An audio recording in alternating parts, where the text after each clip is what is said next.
Le calisson, une essence royale et sacrée. Les calissons. Nougat, confiserie délicieuse.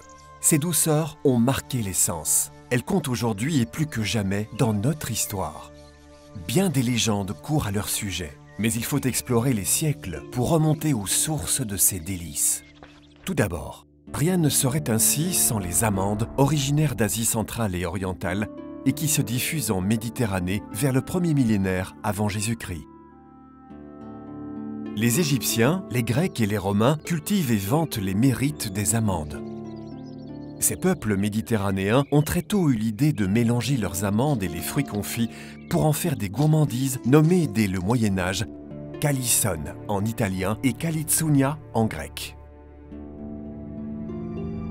Au XVe siècle, René, duc d'Anjou, comte de Provence, roi de Sicile et de Naples, connu par les Aixois sous le nom du bon roi René, se marie en 1454 avec Jeanne de Laval, qui a la réputation de ne jamais sourire. Pour fêter l'événement, le confiseur attitré du roi a préparé une nouvelle douceur, une œuvre royale et sacrée, composée d'amandes et de fruits confits. Lorsque la reine goûte cette gourmandise, la reine qui, vous savez, ne rit jamais, elle esquisse un sourire, demandant alors à l'artisan « Comment nommez-vous ces délices ?» Le confiseur répond en provençal « Di calinsons », ce qui signifie « ce sont des calas ». Le calisson d'Aix et sa légende viennent de naître. Devenant une douceur appréciée des rois et des reines, la légende se poursuit. Venez tous au calisson. Mais au XVIIe siècle, en 1630, une grande peste ravage la Provence et dépeuple les villes. Au cœur de la désolation, l'assesseur Martelly, à la tête des notables, implore l'évêque d'Aix-en-Provence pour qu'il intercède auprès de Dieu, afin de délivrer la ville du fléau. Si le vœu est exaucé, nous promettons de rendre grâce à Dieu en offrant aux manants ce que nous avons de plus cher, c'est-à-dire les calissons. Et lorsque la peste cesse ses ravages, les confiseries, bénies par l'archevêque, sont distribuées en chantant « Venite ad calissem », ce que les Aixois malicieux traduisirent bien vite par « Venez tous au calisson ». En souvenir, l'archevêque fit ainsi le vœu de faire célébrer chaque année, le premier dimanche de septembre, un office d'action de grâce dédié à la Vierge de la Cèdze, sainte patronne de la ville d'Aix. La tradition se perpétue aujourd'hui encore, chaque premier dimanche de septembre, avec la bénédiction des calissons à l'église Saint-Jean de Malte. Négoce des amandes. Le calisson poursuit sa destinée, royale et sacrée, gagnant en galon. Ainsi, à la fin du XIXe et au début du XXe siècle, Aix-en-Provence devient le centre mondial du négoce des amandes. On compte 6000 hectares d'amandiers et 20 négociants en amandes dans la seule ville d'Aix-en-Provence.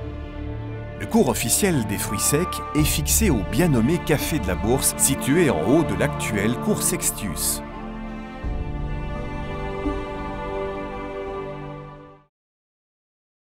Aix-en-Provence, capitale de la confiserie.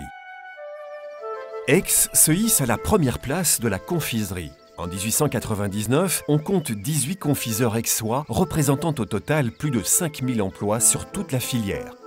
La réalisation des fruits confits et confitures, la préparation des nougats, calissons et biscottins, les emballages et expéditions occupent une large main-d'œuvre essentiellement féminine.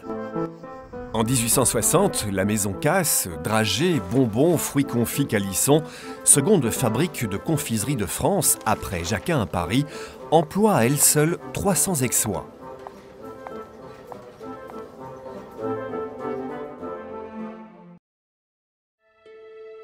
Une douceur pour les élites. Les confiseries d'Aix attirent les voyageurs. Le calisson devient la confiserie préférée des élites. On raconte qu'en 1906, le roi d'Angleterre, Édouard VII, avait décidé de faire spécialement le détour par Aix-en-Provence pour apporter des boîtes de calissons, et qu'elles étaient expédiées à la duchesse du Luxembourg, au prince souverain de Monaco et à la princesse de Bourbon. Dans les années 20, quelques confiseurs parisiens décident de se lancer dans la fabrication de calissons. Les confiseurs aixois répliquent immédiatement.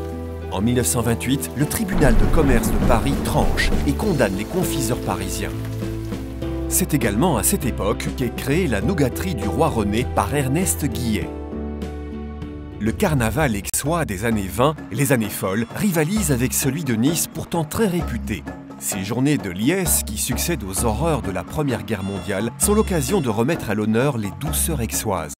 Les programmes du carnaval soufflaient le conseil suivant: ne quittez pas Aix sans emporter les délicieux nougats et calissons. Avec le développement du tourisme automobile dans les années 30, des visiteurs fortunés faisaient étape à Aix-en-Provence sur la longue route Paris-Nice. Parmi les achats de souvenirs, les calissons et nougats étaient les plus prisés.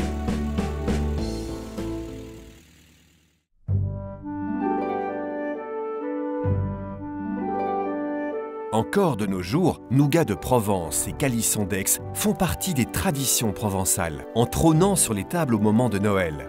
Le réveillon y est toujours associé aux 13 desserts, dont la composition peut varier, mais ces gourmandises provençales en sont les pièces incontournables. Le félibre Frédéric Mistral décrit les 13 desserts comme « uno secchelo de privadie requisto », une quantité de friandises exquises. Les 13 desserts symbolisent, au moment de la scène, Jésus entouré de ses 12 apôtres.